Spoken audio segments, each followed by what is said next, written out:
Hello, everybody. Welcome to Solutions Live, fourth edition of Solutions Live. Solutions Live is a monthly webinar co-produced by Ashoka and the Solutions Journalism Network that introduces journalism to coverage, solutions-oriented coverage of an issue top of mind in the news. We are taking on this month coverage of rural issues, which is really an issue we have been thinking about since the election, when journalism and most of the country kind of woke up to the reality that there is something out there called rural America that is not well understood and should be better understood and better covered.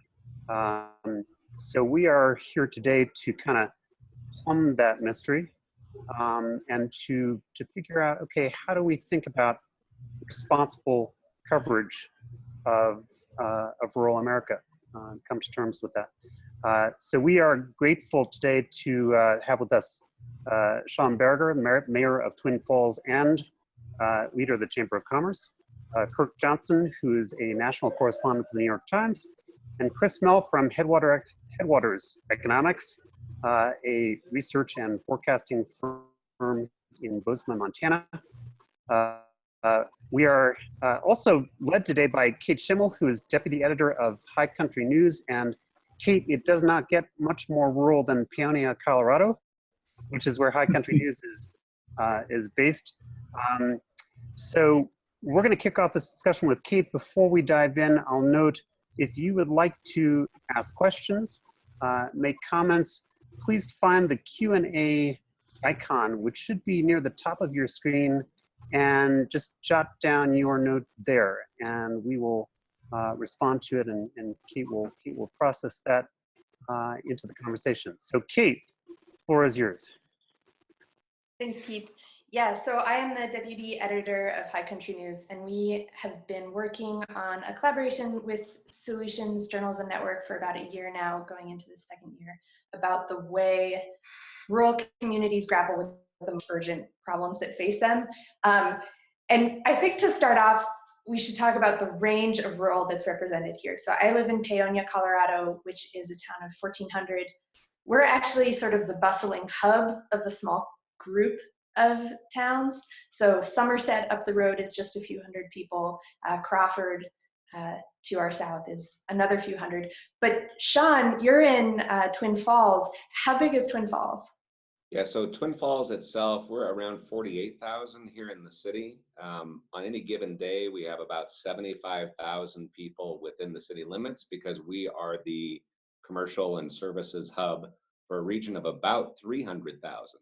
So I grew up in Buell, which is about 15 miles from here, a town of about 3,000 people. Twin Falls was always the big city for me growing up, and I think you make a good point. Perspective of what rural means is quite different for some.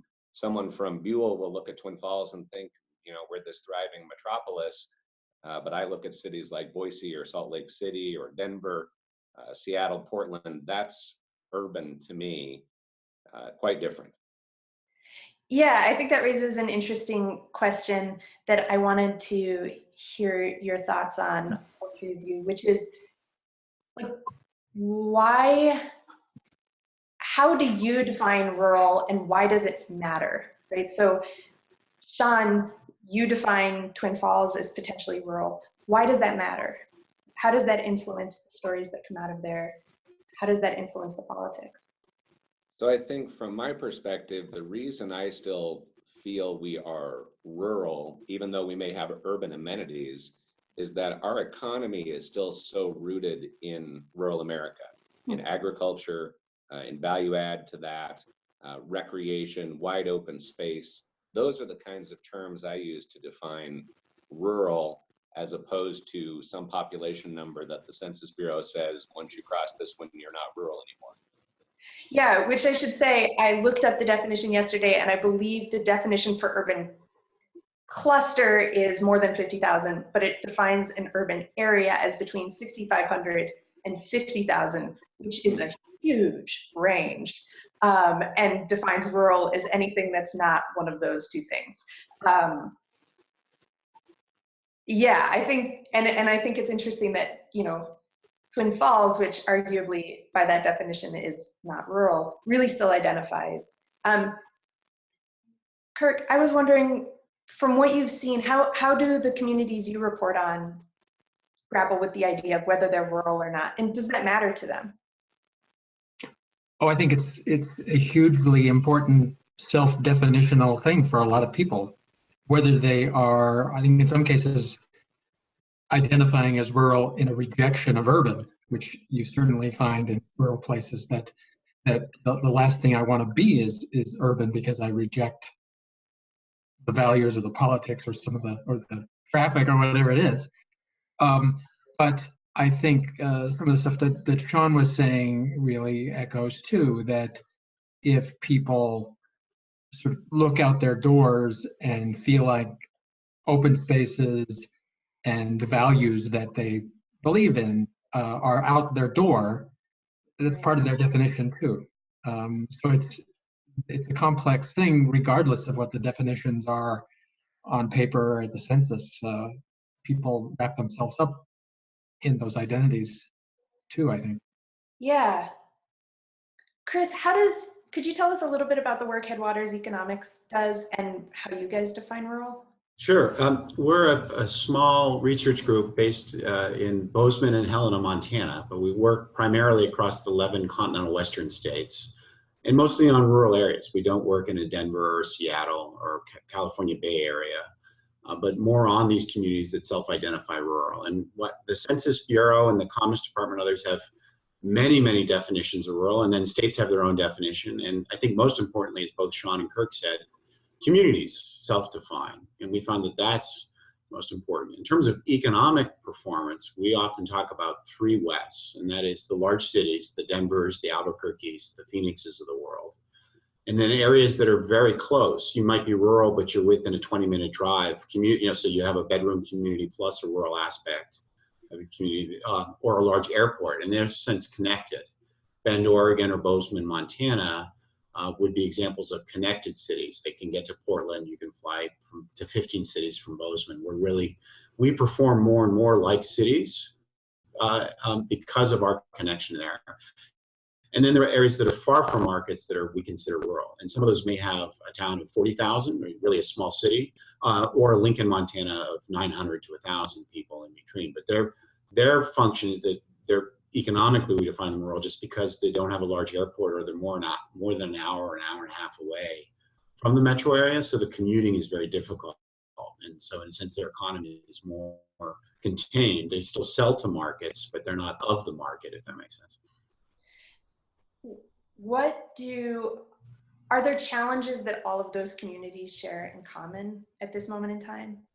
Absolutely. The challenges are dramatic. We're seeing that, for example, wages across the board are not keeping pace with the cost of living. And that's true often in rural areas as much as it is in an urban area. You're seeing trade pressures, which affect both, especially rural areas, but also clearly an urban area like Boeing in Seattle, for example. And what's Canada going to do in terms of their small communities in the Canadian soft timber are issues. You're also seeing some of the same health epidemics in rural as urban. I think sometimes you see them more in rural. Unfortunately, rural has become a leading indicator. Often, say the opioid problem or the decline of the longevity of life in middle-class whites that has happened first in rural areas, but they've been mirrored in other areas as well. So there are many similarities. Often the difference is the resources. The size of the market, the availability to apply for grants, the workforce, and whatnot, often means that the Wasatch Range, the greater Salt Lake City area, has the universities, the resources to recover or to adapt in a way that a rural community, that Lincoln that we mentioned of 1,000 people, is much more difficult for it to adapt to as these changes occur. Shawn, when you think about growing up in Buell versus living now in Twin Falls, what challenges do you see in common from those communities? So I think this wage issue is an important one. So in my day job, I run the Chamber of Commerce. So we're all about trying to have wonderful economic prosperity here. for years, we sort of hung our hat on the fact that, well, the cost of living is lower here, so you can pay less. I mean, that's part of the reality. That's an enticement for a company looking to locate. They can save on labor costs. What we found the last couple of years is our cost of living is actually very comparable to what I would refer to as a metro area. So for Idaho, that's Boise. Right. You know, it's a couple of percentage points less to live in Twin Falls from Boise, yet some of our employers were paying 10, 15, 20% less, and that's a challenge. Then you compare someone like Twin Falls to Buell, where Buell may have a very depressed economy. Maybe they have a large employer that's bailed out. They don't have kind of that retail component to keep things afloat. And when you're all based in agriculture and you have a crummy crop year, that trickles through everybody. And so I think those are some of the unique things that perhaps are misunderstood by people who've never experienced rural America or spent time there. You know, the milk on your shelf doesn't come from the grocery store, it comes from cows. And I think some people miss that connection and don't think about where all that comes from. Can you explain what you mean by that? What do you think that means for rural areas that people don't understand? So I think it's part of what I hope to maybe get out of this conversation today too, is a journalist from a more urban area, or readers or viewers of that news, what context are they putting it in? And how do we as community leaders and as journalists help to paint that bigger picture? And again, I'm hoping to learn as much about that today as maybe have opinions on, because I think that's where the disconnect tends to be. So, you know, Kirk did a piece not long ago on Twin Falls that sort of framed this context of, we're hearing about the decline of rural America, but look what's happening in Twin Falls, what's going on there, very positive things. And I think Kirk was able to bring a perspective, having grown up in Utah and been through this area over time. He had a good context to put that in. Whereas a reporter who just jets in from LA, who's never lived any place but LA, may have a hard time grasping that context even once they're here. Yeah, Kurt, could you tell me a little bit about how you think, you're based in Seattle, right? Correct. How do you think about going into these communities that are so different than Seattle and covering them?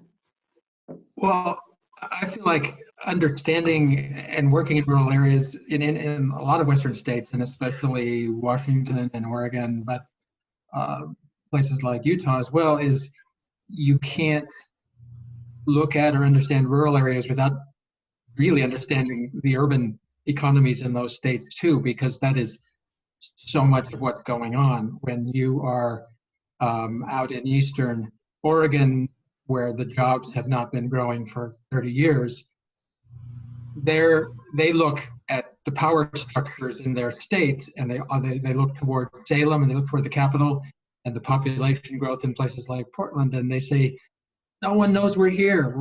We don't exist anymore, because the power is all in those giant demographic numbers in Portland that fill the legislature with seats. And so I think the urban perspective is really important, but I think, as Shawn said, my own background, I grew up more or less rural, and I think that does help too, when I don't feel totally like a fish out of water when I'm out there, even though I live in Seattle. How do you prevent the sense of sort of jetting in?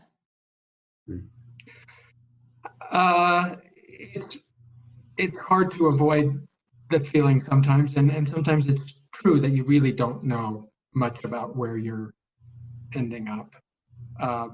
But I think, the great example of that probably being, when the militia takeover at the Malheur Refuge last year. Those areas, I'd never been anywhere out there, and you jump in, and so it's sometimes very difficult to avoid the impression that you're sweeping in and knowing everything. But I think admitting your ignorance can be helpful to people. Tell me about your place. I don't know anything about it. Admit you don't really know what's going on helps sometimes. Yeah. I mean, I'm trying to think about how I think about that. So I do live in a rural area, and even when I go to other rural areas, it's not like there's necessarily a shared trust because, they don't know where I live. Like they don't care where Paonia is. They care about their community. Right. And there's a lot that's shared in common across rural America, but there's a lot that's very particular to different places. And I think that's a really interesting point, that understanding the urban areas as well as the rural areas is so important. And sometimes being in such a small community, I feel so blind to what's happening in some place like Seattle, where things are changing so quickly. And those things influence us. Like we see the effects come down out of the big cities. And we're often surprised by them because we don't understand the urban area any better than the urban area understands Paonia. It really, for me, raises the question of whether there's a balance to have between people based in urban areas coming out to rural areas and people in rural areas reporting on our own communities. Mm. Yeah. Well, they are interconnected for sure. Yeah. Kate, one thing to add to that, I think, is that the West has, since we're all Westerners, the West has the most rural area, but it's also the most urbanized area of the country, and in terms of share of population. And so those, to use the I-5 corridor in Oregon example, that their political power is along that corridor. Seattle is similar, the greater Seattle, Washington State with Seattle and then Spokane, but even in Montana, the current governor won 11 counties out of 56. And so it's a concentration even here that you win a Bozeman and a Helena and Missoula, and you can be mayor. And I think Tester, the senator here, will probably, if he wins, it will be that way. And so you're seeing that Salt Lake is similar, that often 4 or 5 counties out of 30 or more represent more than half the jobs and things. And so there's a power issue, as Kirk alluded to.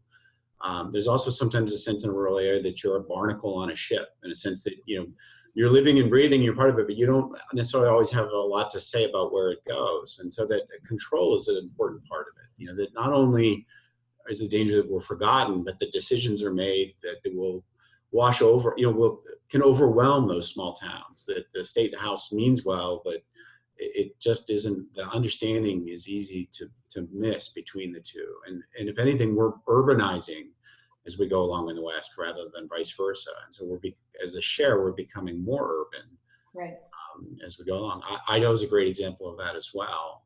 Just the Boise area is so much of the population. Yeah, I think there's some complexity there though, right? Because in the 2016 election, we also saw the suburbs and the rural areas really flex their political muscle.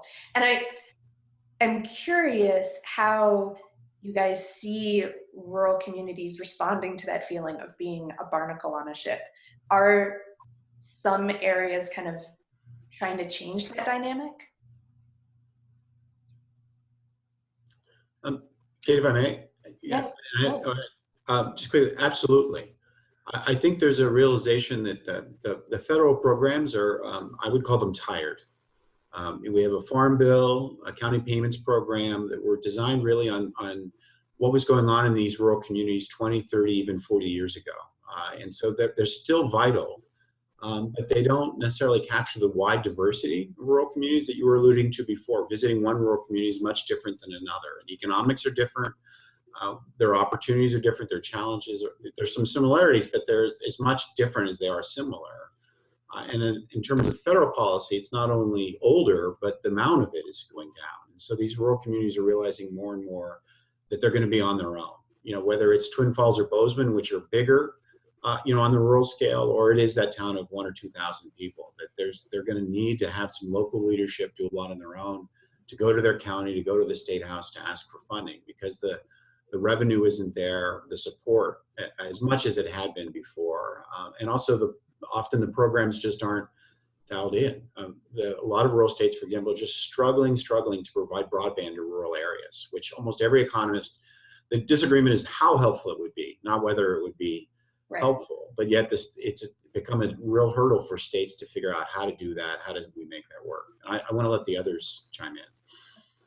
Yeah, I think some of that too is it's about that outside perspective. So looking at Idaho, Boise is the urban center. It's the population. I think something like a third of the state's population is in that Boise Valley area.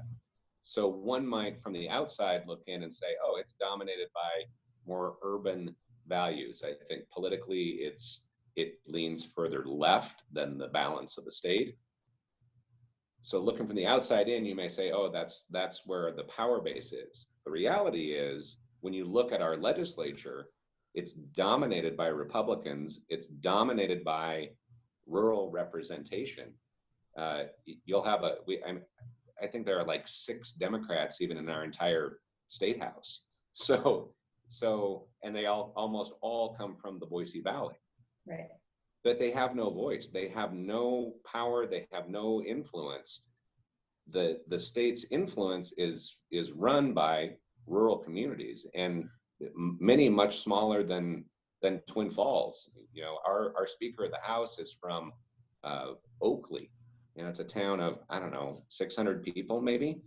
So again, I think it's about that perspective of, if you're in a large urban area elsewhere, you may have a perception of what Western politics looks like based upon the metro areas of the West, that really more of that activity and action happens at the local level. So I'm in a very, very red county. I am not a very, very red person, even though I grew up here. But I'm in a nonpartisan position as the mayor. So I just look at it as, we're just trying to get things done in our community, politics aside.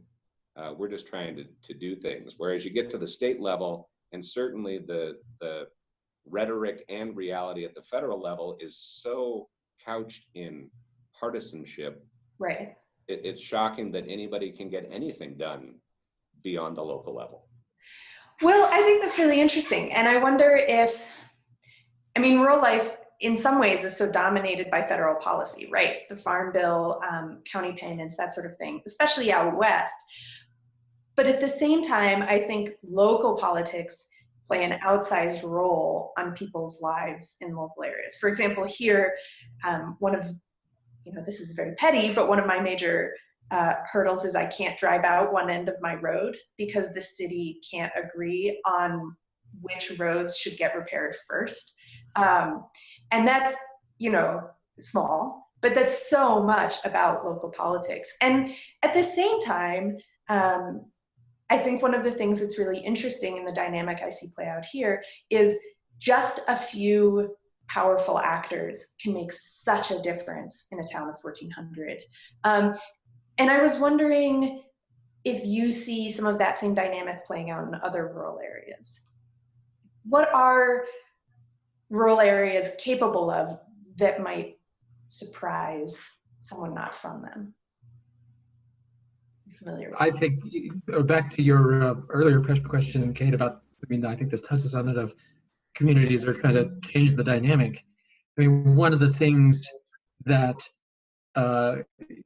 can happen in a very small community, especially as resources have diminished and jobs have diminished, is that they become kind of like mean high schools. I mean, where there's cliques of power who have groups who have kind of seized control of what there is, and there's just deep hostility about how to do anything. I think that that happens in a lot of places where people have just kind of dug in these groups, and it's very hard to get anything done because they're fighting over scraps, really, in a lot of places. But there are places too where I think, and it's hard to figure out exactly the dynamic, but where they have been able to reach out for help or for resources I'm thinking, for example, a little town I spent a bunch of time in last year in Oregon, Sweet Home, which is east of Salem, struggling old timber town. But I think their struggles have been so public and so much to the attention of like nonprofits and academics that they've been able to draw those people in to help. And they were working on really interesting ideas there. And so it's really a huge variation and local chemistry. How did you find out about Sweet Home? Basically wandering around that part of Oregon, we were doing a series of articles on poverty in America, and that was as sort of general as it went. And I had sort of proposed a story about timber country and its struggles, and people kept mentioning Sweet Home as a place that had been one of the great timber boom towns and had fallen very hard into poverty rates and poor school performance and all down the list. But that it also had a chemistry of something else going on that was really different than just despair. And so that's what drew me over and over. What produced that chemistry? What were the elements in that town that produced that chemistry? I think back to your earlier point, it was a handful of people who either didn't move away when the jobs did and said, my roots are here, I'm gonna fight for this place, and then adapted.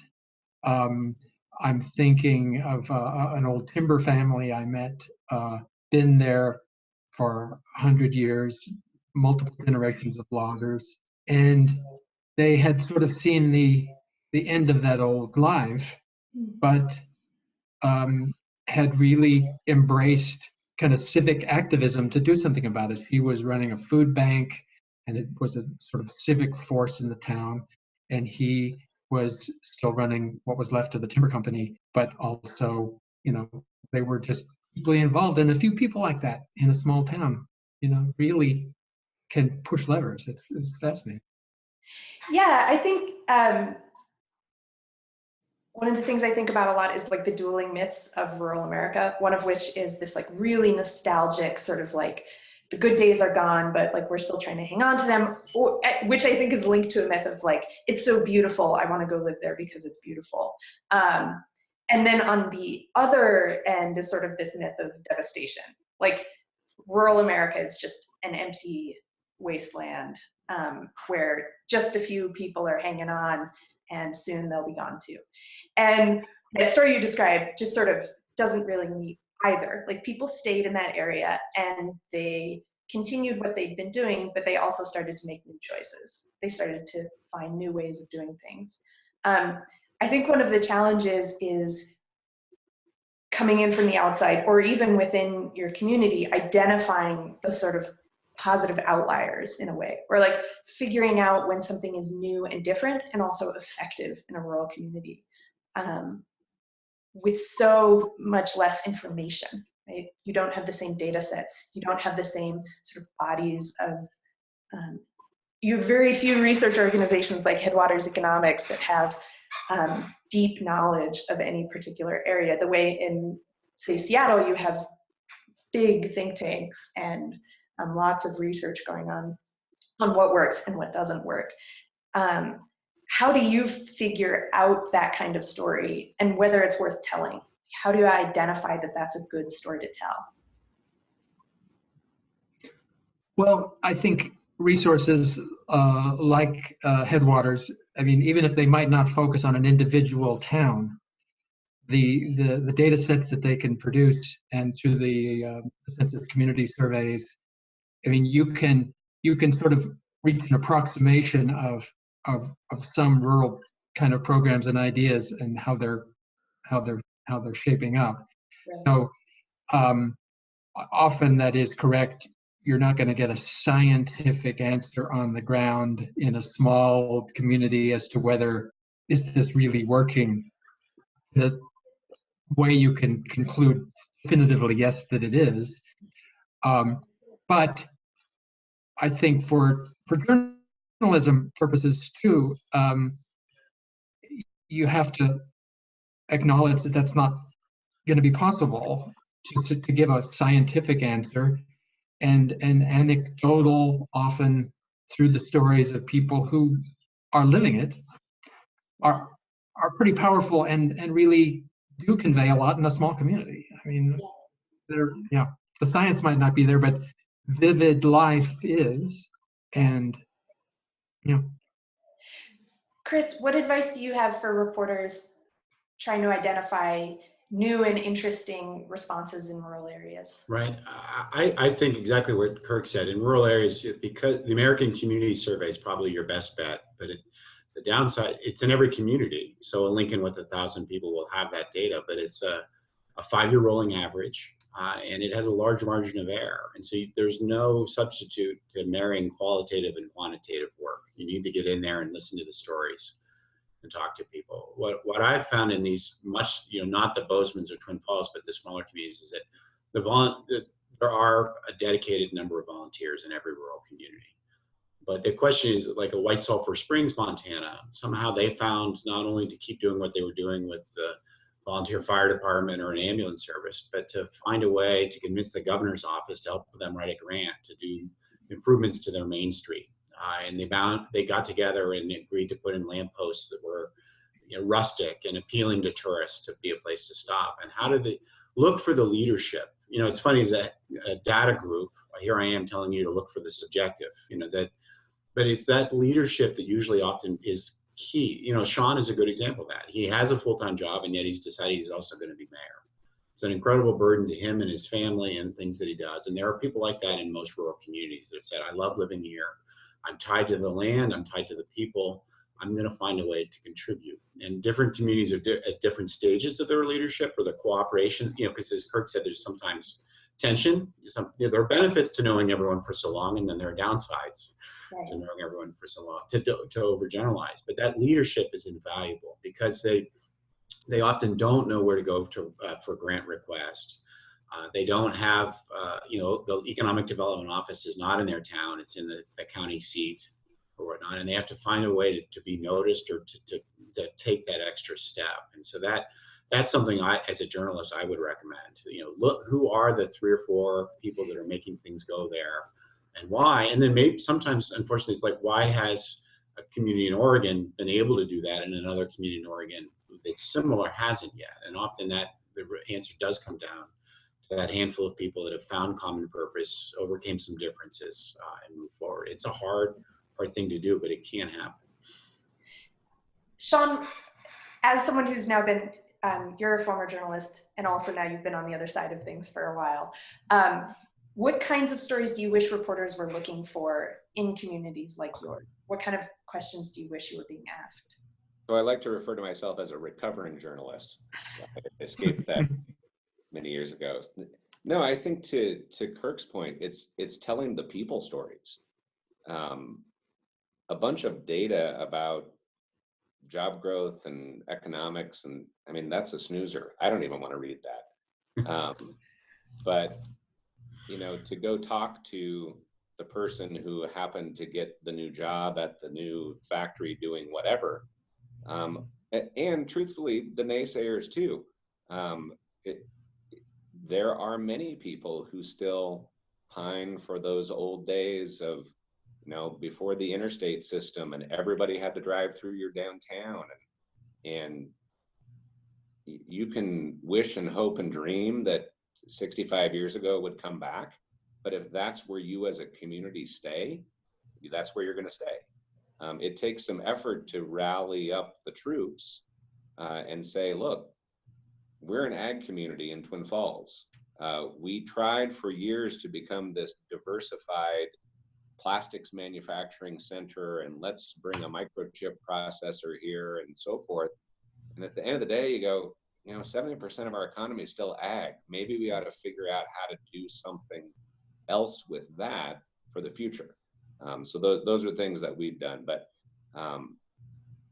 my experience over the last year and a half or so of being mayor particularly when we've had some of the news coverage we've had that sort of threw us on the national radar, phone calls from reporters in the UK wanting to get the perspective about Twin Falls, Idaho by spending 10 minutes on the phone with me, as opposed to someone like Kirk, who came to town and not only sat and met with us officials, but I don't know where he found some of these people that were included in the article, which was fantastic. Because again, it tells those personal stories in the context of actually being here, as opposed to laying your perception and stereotypes over the top of it. Well, so this is a question that came up from a listener, which is like, what makes the difference between a reporter who establishes trust and a reporter who doesn't establish trust? Like, how can reporters be better actors in rural areas? How can they establish trust with folks when they're in the midst of reporting, potentially from far away? Well, I'll jump in. I think conveying immediately that you are not representing all of the things of urban life that to very many rural people, they see representatives of urban America as looking down on them or feeling superior to them. And I think the quicker you can dispel that you are not feeling superior to them in their lives, that's first and most important thing. And I'm not sure exactly how to say do that. Yeah, I was going to ask, at a practical level, what's the most common mistake you see? I think it's often that people mistrust. It's not just mistrust of the media, although that's out there too. But when you say where you live, there's an assumption a lot of people in a small rural community are going to have that you don't understand me, and you're not going to understand me, and therefore why should I talk to you? And so I think, part of what I do is sort of introduce myself as quickly as I can that I might live in Seattle, but I'm not really of Seattle. That I'm of the West in a broader way, and and that often helps. Yeah. If I could just jump in. So I think something that I find helpful when I'm speaking to a reporter is to actually find sort of the common American values that we have, as opposed to the urban versus rural. So the fact of the matter is, people who live in an urban center want to have a good job and be able to provide for their family and do all those things, just like I do, and just like the person does who lives in a town of 600 people. We get to them differently, perhaps, and maybe we have a slightly different value set around it. But at the end of the day, we're all sort of in this same boat together. And finding that commonality makes it easier for me to convey the things that are issues for me in a context that they might understand. Can I ask, Shawn, how is it different when you're talking to someone who reports on your local community for your local community? So my former journalism career, I was actually the news director at the TV station here. Oh, okay. I will tell you that I had as many challenges with our new hire reporters immersing themselves in the community as I may see today with a reporter from another larger urban center coming here. I had so many reports. We're market 200, 191 now, I think.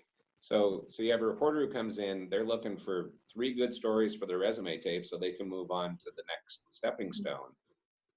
They don't understand property taxes or why it matters about a sewer line any more than some outsider, quote, swooping in and saying, well, I understand what's going on here, I'm going to report about it. So, certainly I've built those relationships now with our local media. And I have a greater trust with them only because I know. Well, yeah, I think that's interesting. And I think that there are two pieces of advice in there, one of which is build relationships, right? And ask about the stories that go beyond the sensational.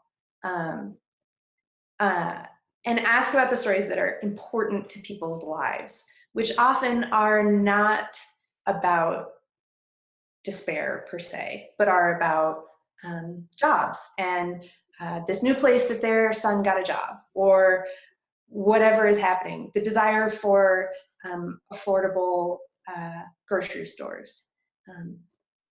And I think the other is make it clear to the community that you're committed to them. There is, I say this as a rural news resident as well as a rural news reporter, there's so much appetite for good coverage of what's happening in our communities. I wish I knew better what was happening in my own town. And there's wonderful reporting opportunity because there are readers who want to read what you have to write or broadcast. And doing it really well is it pays dividends. Like the stories you get will get better and better and better the more that you commit to telling them really well. Yeah, I mean, there's so much room for growth in rural news coverage. And at the same time, there's a reality of so little time. And I think finding ways to make that work, the reporters who do that well are really, really impressive. I think there's a responsibility on the part of rural communities too, to be open to that. I think sometimes we can be our own worst enemy. I can think of previous mayors we've had that if they received a phone call or an email from the Seattle bureau chief for the New York Times, they would have not returned the email because I don't want them coming to tell our story. Well, yeah. On the other hand, if you embrace that opportunity and you share what's happening in your community, you get to help tell that story so that it can be inspirational to another community, or you just get to feel good about covering it, or you counter some of the negativity. But you also help to build that base maybe for what you're trying to do in the future. When we get a news story about Chobani building a 1 million square foot yogurt factory here in a positive light, the phone rings off the hook from other companies saying, Twin Falls, Idaho, why on earth is Chobani investing there? Maybe we should think about that. And honestly, that was the impetus for Clif Bar building their bakery here. So here are two large consumer brand name recognized companies that chose a rural part of America to make a huge investment in. And while we certainly love that tax base wearing my mayor's hat, I'm much more excited about the 1,000 jobs that they created. Right. Chris, what is it like working with local reporters, not national reporters like Kirk coming into rural areas, but local reporters trying to report on their own community really well? It's highly rewarding. Our role basically is to help them tell the story. And so data is only part of it, but it can be an underlying part, and we often help them identify peers. So if we're a town of White Sulphur Springs, what are 3 or 4 other towns in state or across the Northern Rockies, as an example, that are similar? And we'll help them identify that in an economic or social economic way, ages, size, things like that. But that very much, sometimes they're most primarily interested in their own community and what the data is there, but there is a curiosity about, what are our peers doing? Are they doing better or worse? That's just human nature, how are the Joneses doing compared to me? And we can help them do that in a way that they then can explain to their readers or viewers. We pick these other communities because of their similar size, but they've also seen, a population is flat, or they also lost a mill or just added a mill, or, things like that, just to make it more likely that their audience is grabbed by that example and they understand why that example was used. It helps amplify the story rather than dampen it. Yeah, I mean, that's part of this Solutions Journalism Network's approach, is like, look to other communities. What else are they doing? And that's great advice for people reporting on their own local community. And it adds a layer of perspective. going back to the start of our conversation, many issues are shared across many communities, and looking at what other people are doing, either better or not as well, I think is really helpful for local people to understand what's going on and how to make sense of it. I think often there are resources that people don't know about that can help you find those parallels too. I mean, there's a lot of research out there that is quietly done in academia about rural America and in some of these rural poverty and aging kind of groups that just calling them and talking to them about the issues can often point you toward things that are happening in your community. I think you might not have a grasp. I mean, a good example would be the Economic Research Service of the USDA. Just does fabulous work year in, year out, and they compare rural to metro, but they also do within rural, and they've come up with 5 different types of economies in counties and rural areas, and all sorts of things that are a great baseline for a reporter to then dive into the story and get those personal stories and bring it to life. And they're in some ways one of the federal government's best kept secrets. They're dedicated professionals that have been doing this for a long time, and so that they understand it. It's not their first rodeo. They understand what's going on, but they've also learned what are some of the most important questions to ask and to try and answer. And so I think that's just one example of what Kirk's giving, of a group that does phenomenal work, that's free. They're readily accessible in terms of, getting back to you if you have questions, things like that. They're a great group. And I should say, we're going to round up a list after the webinar of really useful tools. And I would also ask Kirk, if you have any advice on how to find people doing research on your local community, if you could share those as well. Are there any that come to mind at the moment?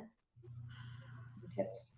Well, as I mentioned, often I will reach out to sociologists and sort of economists and other academics, look broadly at the topic that is part of the story, even if it's not exactly focused on community that I'm thinking about. Very often they will have suggestions about a research category or an expert or somebody on the ground in little town X who has made an obsessional study out of the very thing that it surprisingly happens. I mean, that you just call a general source, and often you can work your way down to expertise on the ground in these places. Yeah, I would say also asking, even if you're nowhere near your state university, calling people at your state university, they're much more likely to have local knowledge than someone else. And they may know those people who are doing local research, even if they're not at a university. Yeah, especially like the ag extension programs, and since that's a big factor in a lot of places, they're really connected.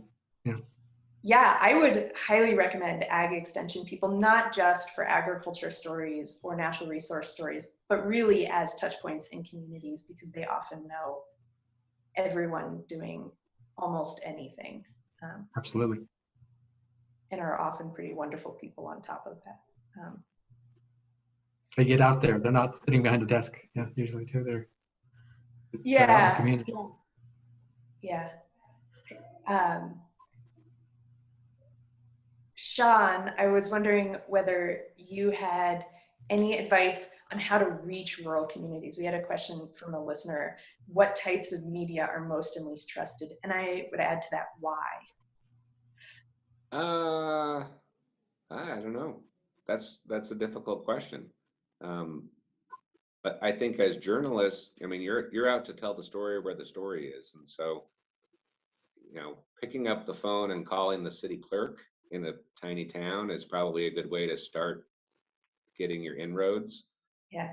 I mean, I'm in a town of almost 50,000 people. I'm still part-time. I don't even have an office at City Hall. I have a little tiny card table where I go sign paperwork. That's the extent I get. So, it's not like you can just call up the mayor's office in some of these places. I would go back to, I think if you're covering a significant story and you're trying to really tell that story, you need to try to go there. I think trying to do these things by email and over the phone, you know, if you're getting a smattering of information from some comparable communities, you can probably do that. But if you're trying to tell an in-depth story of how a logging town turned itself around over the course of 40 years, you need to go there, not just call a few people. Yeah. I think the Solutions Journalism Network also did a study maybe almost 2 years ago on people's perceptions of their local news services. And generally, they were pretty well trusted. They felt like they should tell more stories about how communities are responding to problems. But also, it is worth keeping in mind that many people's information in rural areas does not come from the local paper. In Paonia, we have a Facebook group for the town that is a source of both like wildly untrue gossip and very real and important information about which roads are open, about when city council meetings are, about that sort of thing. And plugging into those, like going to the place where people in that town are actually having that conversation is, I think it's pretty important, both for developing trust and getting people the information that you have worked so hard to gather. And I think that level of mistrust or skepticism, I'd be curious the results of your survey from 2 years ago if you redid it today. Yeah. Because particularly over the course of the past presidential election, I think the noise around quote media is so distracting. So, you know, this last year we've been dealing with this discussion of refugee resettlement in Twin Falls. We can talk to our local media, they report all the facts. We had people from the State Department here. And at the end of the conversation, those who don't want refugee resettlement have said, well, that's just the government telling you that. You know, I read on a blog that XYZ happened. And it's hard to combat that. I think, Kate, I mentioned to you when we were chatting in preparation for this, I don't know that I would be able to be a journalist today in the same context of when I graduated from college 30 years ago, because there are just so many places to get information, not news. There are so many places to get information. And how do you compete with that? Kirk, how do you think about that?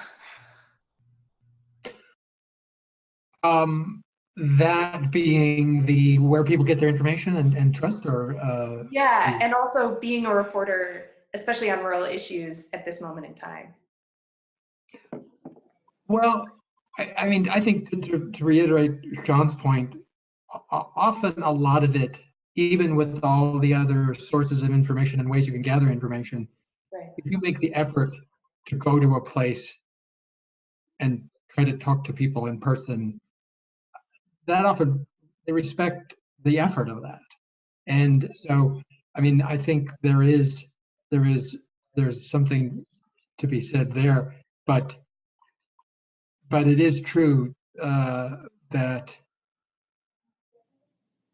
both what people will tell you on the ground and what you hear on the ground and what you can gather, there's so much noise about what is the reality that that it is hard. It is harder, and again, but as we were talking earlier, you know, in a small community, I think you can also maybe reach truth more, because you can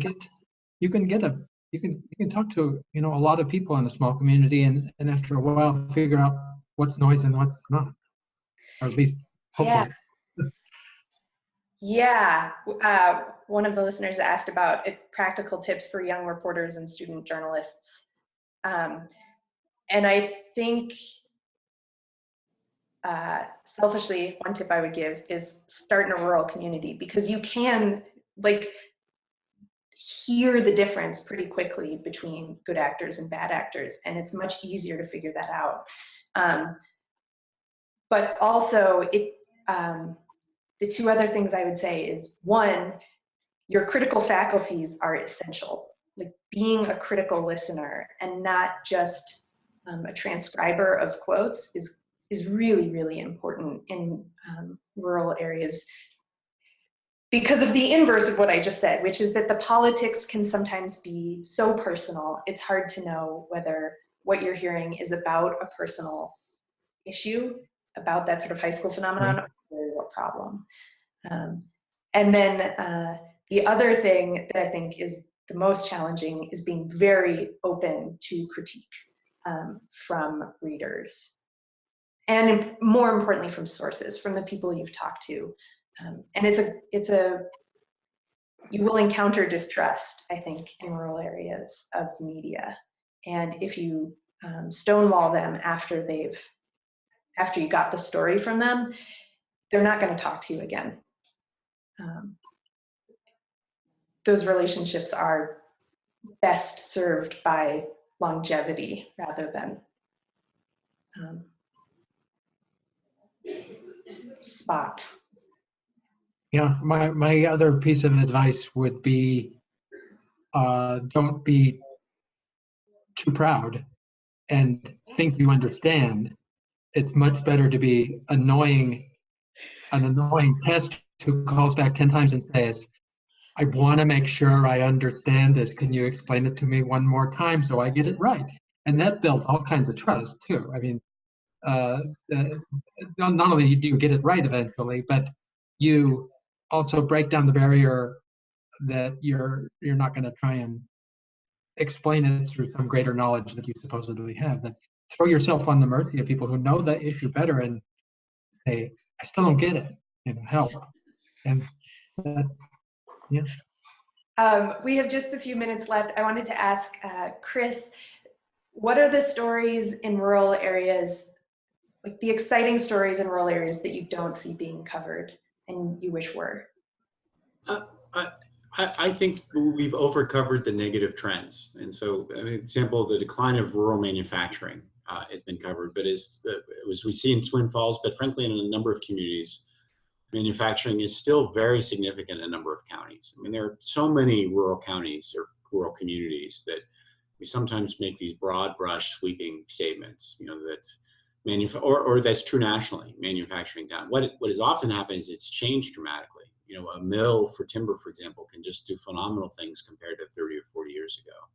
So how do we understand the modern rural economy? And that I don't think we're still in the doom gloom. I'm not speaking very well. The doom and gloom phase of reporting, in a sense of, wow, the rural voters reacted to the challenges. They voted for an insurgent. Things are tough. Talk about Canadian soft timber and other things, and we're missing the fact that, wow, it's not the same story as 23 years ago. There are still a lot of rural communities that are doing quite well, and so I think it would be to do that. And the rural communities like Twin Falls that are actually not doing well, but are actually growing. Not just holding their own. But are doing well, and that is as important to me. The success stories and the negative stories have to be told. And right now we've overdone, in a sense, the negative. There are serious challenges without question, and the good old days aren't coming back. But there is a future that can be very strong for rural America. Shawn? Yeah, I think to go back to a point I made earlier, I think there are common issues, whether you're in an urban area or a rural area across the country. And I think often we find, I think news coverage tends to make that divide even greater, when really we probably share more in common than we think we do. There are different issues in an urban setting as there may be in a rural setting, but they all get to kind of that same root. It's about having your economy be prosperous and making sure people can have jobs and that they're healthy and they have access to the kinds of things that give them a good life. And perhaps too often it's, here's the story about rural America with no context that it's the same kinds of things you might be dealing with in your own more urban setting. Yeah, I would say as a last wrap up, there are a lot of exciting stories for local reporters and for national reporters to get beyond what towns tell themselves about who they are and dig deeper and identify those broader narratives and how your town fits in with them.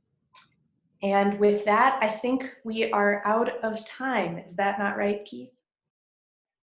Thank you so much, Kate, Shawn, Kirk, Chris. This has been great. The key message, I think, is to report effectively in rural communities, go to rural communities. Find people to talk to across the community, talk to them authentically, and listen critically and empathetically. This conversation will be archived on the Solutions Journalism Network blog, along with, as we've indicated, resources from Headwaters and elsewhere to help reporters make this leap into rural America. Thanks everyone for joining, and have a great day. Thank you. Thank you. Thanks, Steve. Thank you.